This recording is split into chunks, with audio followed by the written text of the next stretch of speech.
Krishnan and you're watching A to Z of stock market investing.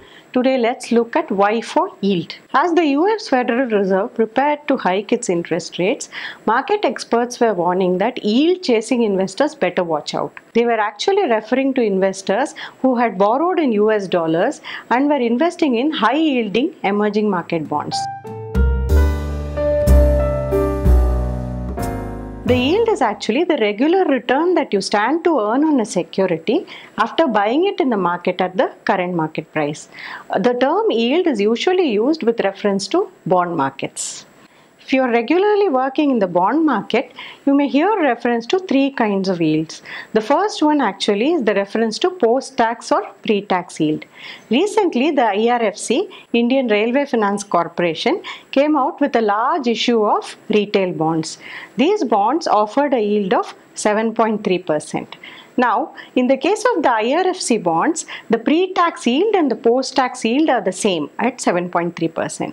This is because these bonds were tax-free. However, usually in India, most bonds do suffer income tax on their interest payouts. Therefore, a post-tax yield refers to the yield on the bond after deducting the income tax payout that you are due to pay to the department. Therefore, a bond which offers a 7.3% pre-tax yield, on that suppose you pay a 10% income tax, your post-tax yield would come to 6.57%. This is how the calculation works out.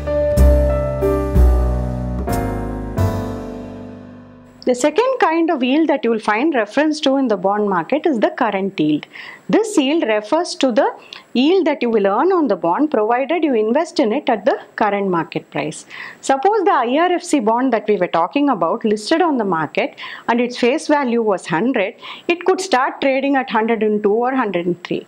Suppose the market price is 102, the investor in the bond would earn 7.3 rupees as interest every year.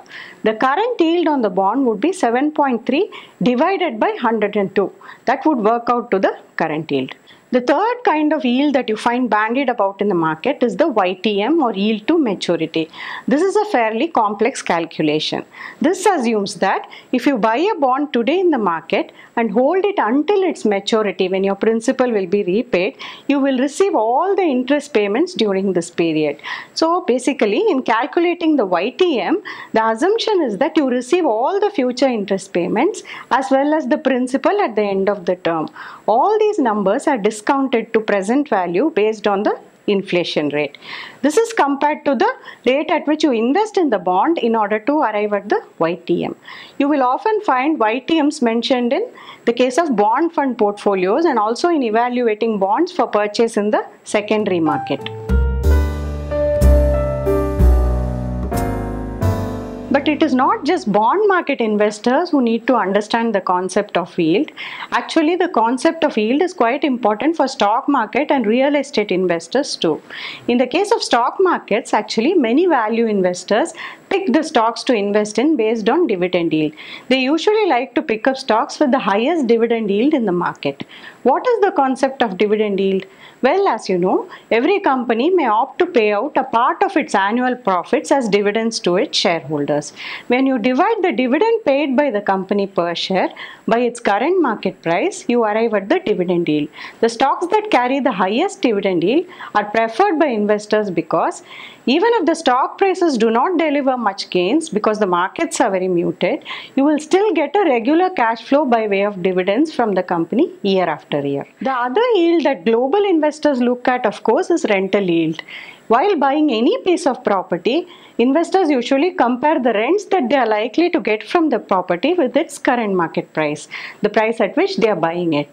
Usually in the good global markets where property investments are really fancied, rental yields can go as high as 4 to 5%.